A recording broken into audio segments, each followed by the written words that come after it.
Olá, seja bem-vindo a mais um tutorial sobre as normas de publicação da American Psychological Association, 7ª edição. No vídeo de hoje eu pretendo fazer uma diferenciação dos usos do hífen, do travessão e do traço. O hífen, o travessão e o traço são três símbolos muito parecidos. São esses três símbolos aqui, sendo que o hífen ele é um símbolo um pouquinho mais largo, porém ele é em termos de comprimento ele é o menor dos três, enquanto que o travessão e o traço eles são igualmente estreitos, porém o travessão ele é o mais comprido e o traço ele tem um comprimento intermediário entre o travessão e o hífen. Então vamos tentar entender quando que eu utilizo cada um desses símbolos. Bom, o hífen ele é usado para palavras compostas, por exemplo, guarda-chuva, e não tem outro jeito, nós precisamos checar as normas gramaticais do português e do inglês para definir como usar corretamente o hífen. Por exemplo, eu tenho a palavra sub-humano, mas será que é sub-humano? Será que é sub-humano? Será que é sub-humano? Será que é sub-humano? Bom, não sei exatamente como escreve essa palavra. O que eu posso fazer?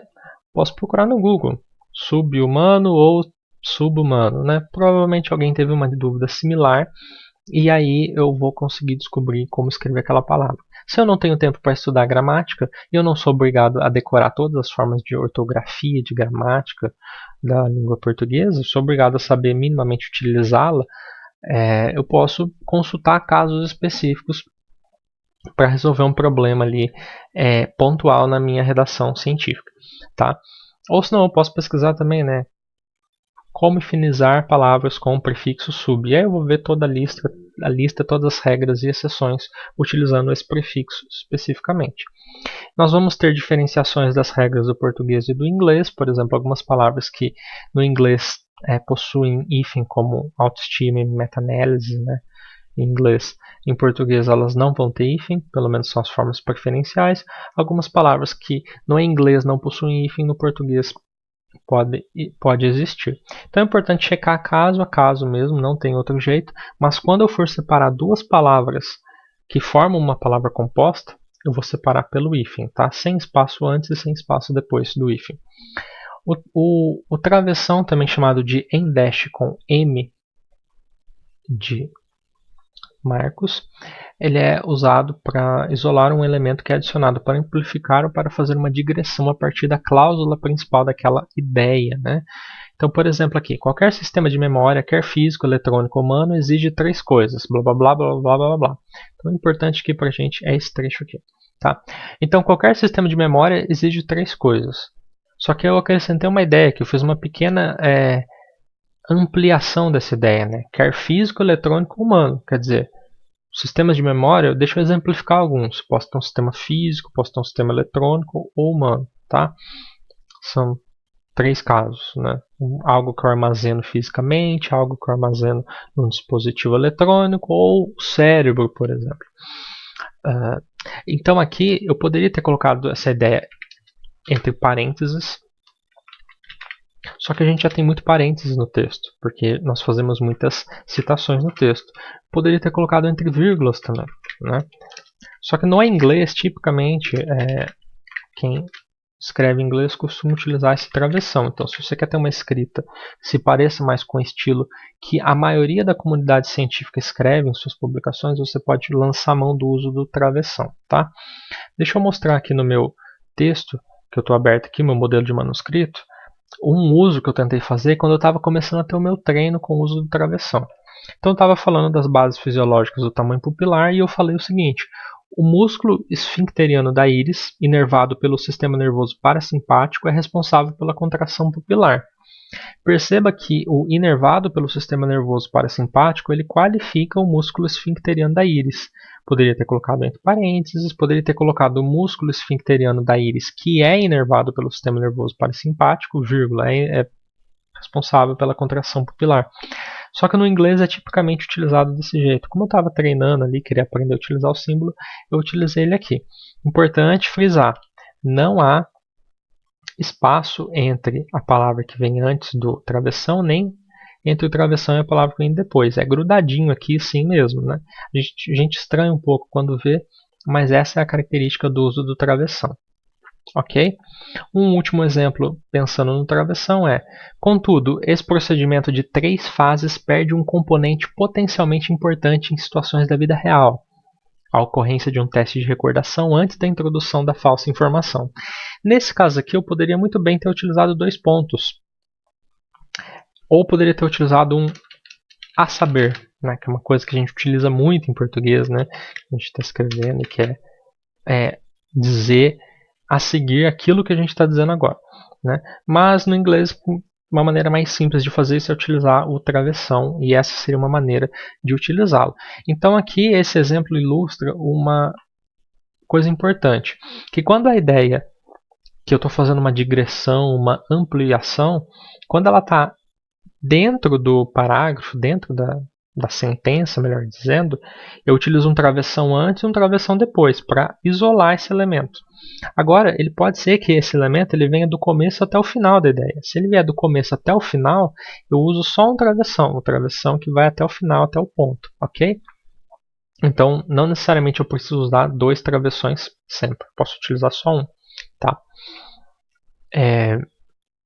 Por exemplo, deixa eu tentar mostrar uma outra situação que eu uso só um travessão. Todos são capazes de aprender um segundo idioma. Uma frase bem tosca que eu vou escrever. Contanto que se esforcem e dediquem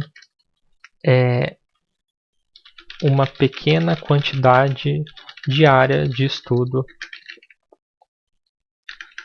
da nova língua, tá? Então aqui eu coloquei, todos são capazes de aprender um segundo idioma, contanto que se esforcem e dediquem uma pequena quantidade diária de estudo da nova linguagem, tá? Então aqui eu fiz uma espécie de ressalva dessa condição aqui para aprender um segundo idioma, tá bom? Então aqui seria um exemplo de uso também do travessão. Partindo para o último símbolo, é o traço, né, também chamado de em-dash com N de navio.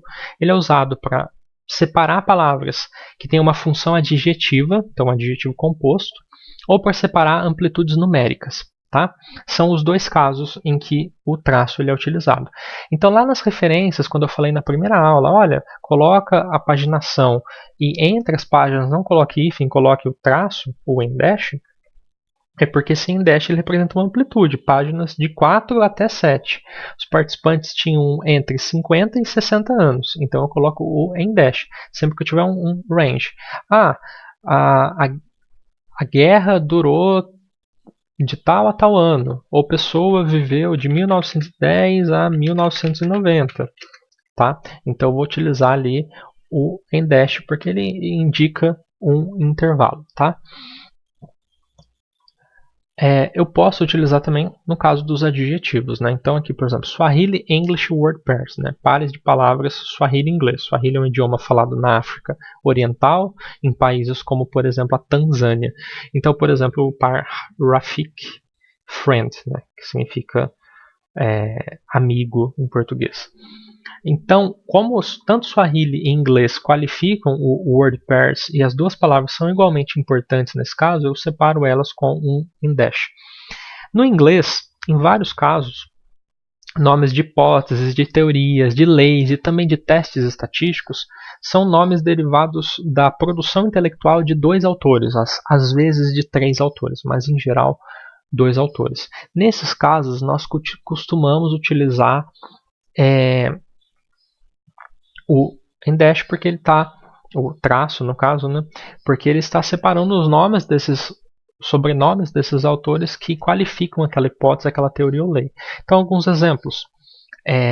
Sapir-Whorf Hypothesis e Yerkes-Dodson Law são casos de hipótese e lei, respectivamente, que são mencionadas em psicologia, em particular no contexto de linguagem e cultura ou no contexto de ansiedade e estresse. Então, nesses casos, os sobrenomes dos autores são utilizados dessa maneira aqui. Tá? Testes estatísticos também, né? São 2 autores aqui, então o teste de Mann-Whitney, o teste de Kruskal-Wallis, o teste de Kolmogorov-Smirnov, eu costumo representar assim também, eu poderia colocar também em português, teste de Kolmogorov Smirnov, né? Que seria a versão em português desse mesmo conteúdo. Um exemplo com 3 indexes, eu poderia citar o paradigma Dees, Rodger e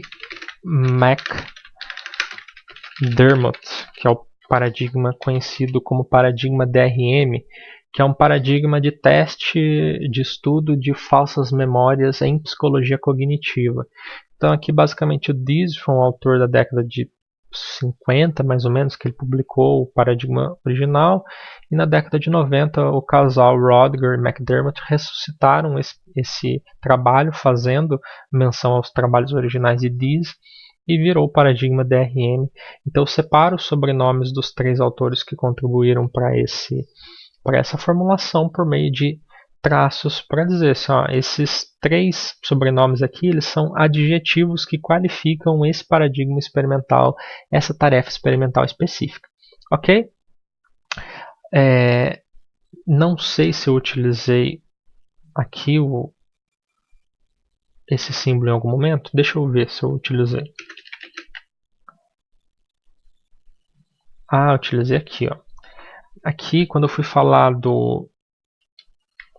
da dilatação pupilar, eu citei o locus cerúleo, né, que aqui eu acabei utilizando o nome original, mas eu poderia ter utilizado locus cerúleo ou cerúleo, por exemplo. E aí eu utilizei a sigla desse nome aqui, né, em inglês, que é o LC, e do noradrenérgico, que é o NE, né, de noradrenalina, norepinefrina, e ficou LCNE nesse caso, tá? Então, seria um exemplo aqui do uso do index. Deixa eu ver se tem mais algum. Não sei se vai ter, ele vai aparecer vários casos com... Aqui, ó. Aqui eu achei. Ótimo. O núcleo parasimpático Edinger-Westphal. Né? São possivelmente 2 autores, eu não os conheço na verdade, mas eles dão um nome para um núcleo que existe ali, para os quais o locus cerúleo tem projeções inibitórias. Né?